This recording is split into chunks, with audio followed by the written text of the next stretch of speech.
नमस्कार, मैं हूं आपके साथ नम्रता शर्मा।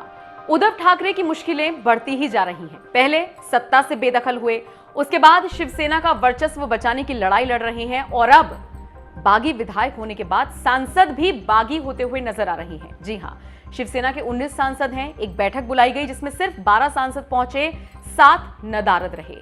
अब तक दबी जुबानों में खबरें आ रही थी कि सांसद हैं कुछ ऐसे जो उद्धव ठाकरे से नाराज हैं और वो पाला बदल सकते हैं। ऐसे 12 सांसद बताए जा रहे थे, लेकिन हिंट मिल गया उस वक्त जब बैठक में 7 सांसद नदारद रहे, यानी कि 7 तो कंफर्म ही समझिए। औपचारिक तौर पर कोई ऐलान नहीं हुआ है, आधिकारिक तौर पर कोई पुष्टि नहीं हुई है, लेकिन ये संकेत हैं जो मिल रहे हैं उद्धव ठाकरे को भी, महाराष्ट्र की जनता को भी और बाकी देश की जनता को भी।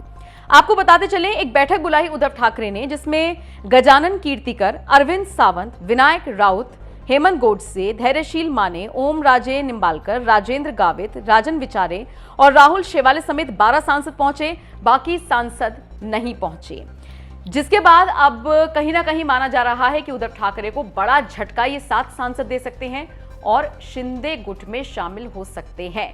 वैसे आपको बताते चलें कि कल सुनवाई हुई सुप्रीम कोर्ट में। एक याचिका उद्धव ठाकरे की तरफ से लगाई गई थी जिसमें जो शिंदे गुट के विधायक हैं उनको अयोग्य करार दिया जाना था, इसकी मांग उठाई गई थी। फिलहाल इस पर सुनवाई टल गई है।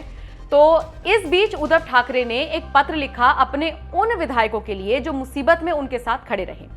उद्धव ठाकरे ने अपने पत्र में लिखा था, किसी भी धमकी और प्रलोभन के चक्कर में ना पड़ते हुए आप सभी एकनिष्ठ रहे, शिवसेना को बल दिया, इसके लिए धन्यवाद। माता जगदम्बा आपको हमेशा स्वस्थ रखे, ये प्रार्थना करता हूं।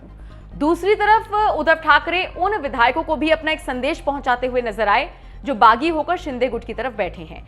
आपको हमने पहले बताया था कि बीजेपी नेता किरीट सोमैया ने उद्धव ठाकरे को माफिया सीएम कह दिया था, जिसके बाद शिंदे गुट के 2 नेता भड़क गए थे, यानी कि इनमें नाम था दीपक का और संजय गायकवाड़ का।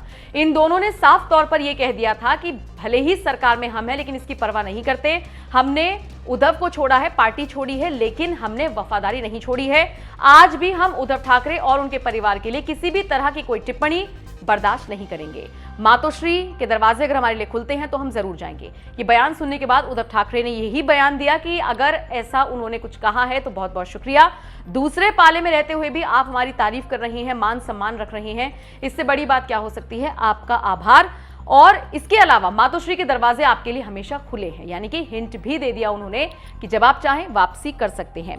तो ये सारी चीजें महाराष्ट्र में चल रही हैं, लेकिन इन सब के बीच बड़ा झटका उद्धव को लग सकता है, ये मानकर वो भी जल रहे हैं और महाराष्ट्र की जनता भी। अब देखना होगा ये 7 सांसद शिंदे गुट की तरफ जाते हैं या फिर अपनी नाराजगी को किसी ना किसी बहाने से दूर कर लेते हैं। देखना बहुत दिलचस्प होगा। आप इस पूरी खबर पर क्या राय रखते हैं, कमेंट करके जरूर बताएं।